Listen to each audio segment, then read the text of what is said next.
there's no way that Nico has any idea what he was doing, because if he did, why exactly would he talk about Dirk Nowitzki? Explain that to me. It would be like me as a Marlin doing some sort of press conference and saying, by the way, I don't give a flying rat's pituitary gland what Jeff Conine thinks. It's absurd. Nico said, my obligation is to the Dallas Mavericks. Okay, there's no need for a press conference for that because you're the president of baseball ops. That better be your obligation, but I digress. My obligation is what's the best interest of the Dallas Mavericks.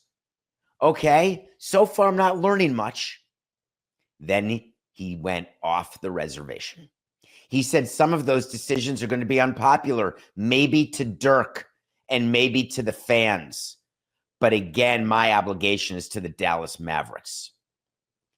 Dear Nico and Rick, when you do with your next press avail, when you're eliminated for the playoffs, which is guaranteed to happen in the next 10 days at most, I would suggest that Dirk be at that, because Dirk is your best chance at bridging to your fans and to the media that which you're doing. And Dirk is the person you should try to explain why it made sense to trade Luka. And if there's a disagreement, you can actually talk about that. You can be honest about the disagreement and how decisions are made. What is so wrong with letting the media and the fans know the process that you went through? No, we didn't talk to Cuban. We didn't talk to Dirk. We don't care. And by the way, we didn't tell Jokic before we were firing Malone. Don't care. Wink, wink. Come on.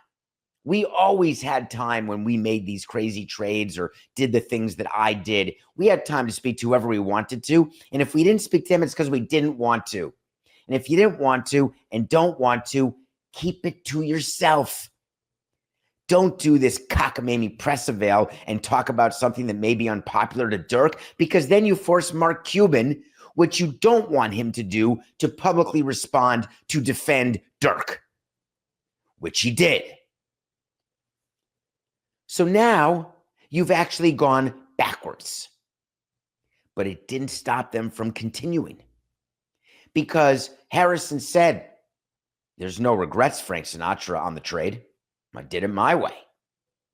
Part of my job, best thing for the Mavericks.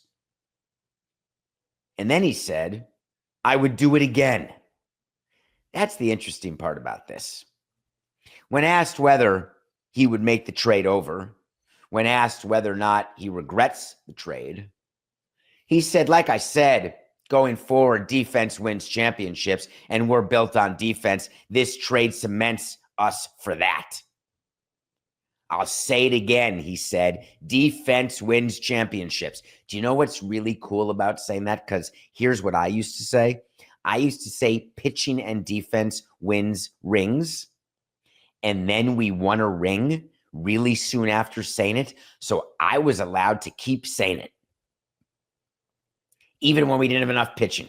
And we had one of the great young outfields of all time in Stanton, Yelich, and Ozuna, as much underperforming as the team did during that time. I had the ability to keep saying that about pitching and defense. Do you know when I didn't say it? Is after trading Miguel Cabrera. I did not say we traded Miguel Cabrera because we thought we'd be better without him.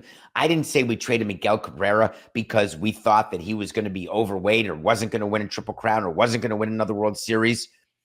First ballot Hall of Famer. I came out, if you go back and look at the quotes from 2000 and Coca helped me, 7 is my guess. I'm going to say, just for fun, November of 07, but I don't remember. All the years tend to melt together. You got to handle it straight up. Didn't want to trade him. Had to choose between him and putting money into a new ballpark, and chose the long-term health and stability of keeping baseball in Miami. It crushes me to not have Miguel Cabrera on the team. That's one way to go. Or just keep meeting the media, raising your prices, telling them that defense wins championships when you're not going to win a championship. You haven't won a championship since you had Dirk, the one guy who's now telling you that you're out of your mind for having traded Luka, and it turns out the results may show that. The whole thing to me seemed like a large, big cluster. And then that's when Mr. Welch, the CEO, took over and put the final nail in the "this is horse hockey." He wants you to know something because always fans love to hear about this. This is the number one thing. I did a poll once, Coca, a straw poll.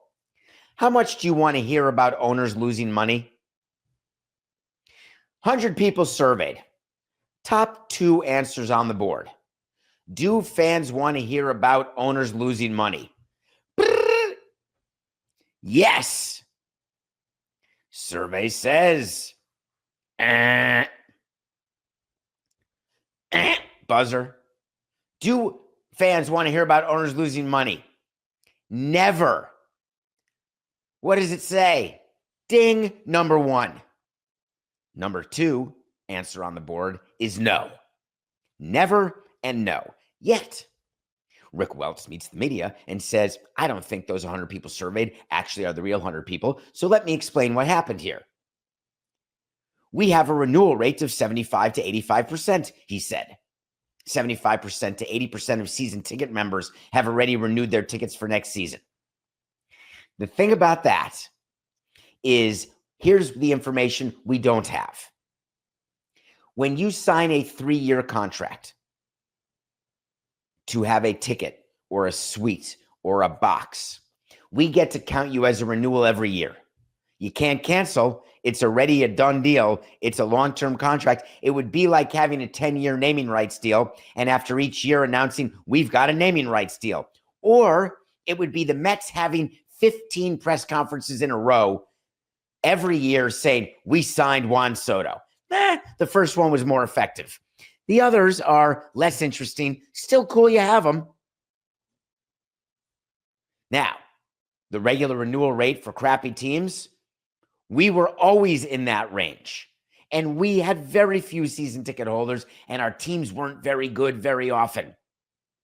So saying that we have between 75 and 80% of season ticket members already renewed for next season is not that impressive. But let's keep going, because Rick Welts didn't stop. He said that means there's a segment of our fan base that doesn't feel alienated right now. You can't say that. You can never correlate the fact that someone has a season ticket and that means that someone is happy. It's actually the opposite. Sometimes there's an inverse correlation where people buy season tickets because they're generally unhappy. They like the experience. They like the write-off. They like their seats. They don't want to lose their seats. They know that you're going to be gone soon. Nico will be gone soon, and they'll still have the seats in their family, in their business. They write it off. There's a gazillion reasons to buy season tickets. None of them have to do with who feels alienated and who doesn't. Then he said, I'm sorry we had to raise prices. And here's the violation. When you announce a price increase, here's what you're not supposed to do. And the Mavericks just did it. It's crazy to me. We raised our ticket prices. That's true. But even with those increases, we're only middle of the pack among the 30 NBA teams. I could do a whole Family Feud again if you'd like, but do you know what doesn't appear as an answer of 100 Mavericks ticket holders surveyed about their ticket price increases, whether or not it matters to them where they fall in the average of NBA increases in prices? That's right, X. The buzzer. Fans don't care about that. Here's the message. If you actually look across our entire arena, there are tickets that are available that are lower than they were a year ago. Of course, there are certain areas where the demand is such that it allows for a price increase, but there are also areas where we have decreased the price in an effort to continue to make our product and our team available to as many possible fans as we can. When you add it all up, it looks like a 7% or 8% increase, but the truth of the matter is that when you go through our bowl, you'll find that the majority of tickets have gone down in price. Why do I know this is true? Because it's what I did. We would maneuver. It's a math equation. This is before AI, where I can just, hey, GPT, could you tell me what the maximum I can charge tickets at Marlins Park, increase each section while still announcing that there's been a total ticket price decrease? It would take about a second and a half. We used to pay like $5,000 a month. 1 second and a half for $19.99 a month. And we could have the PR announcement we wanted. The simple PR announcement that we wanted. I just don't get it. But then, I'm sorry to my people in Dallas. You know I love you. You know I do. Houston, I love the whole Texas area. Do you really want to get into with your fans the amount of money you lost? Because they tried that too. Hey, I got to tell you, the Mavericks we were projected to lose more than $100 million this season, and that was before the Doncic trade. Do you understand what happened with our local revenue? Do you understand the amount of money we spent to create Mavs TV, which just can be helpful for getting your games without blackouts, easy to get on your devices? But my God, we had to spend a lot of money. We lost about $53 million from TV revenue because you're cutting the cord. And there's a whole lot of people who don't want to pay to see us because they don't watch us. 100 Mavs fans surveyed. Do you care how much money exactly the owners have lost? You can imagine what the top two answers are.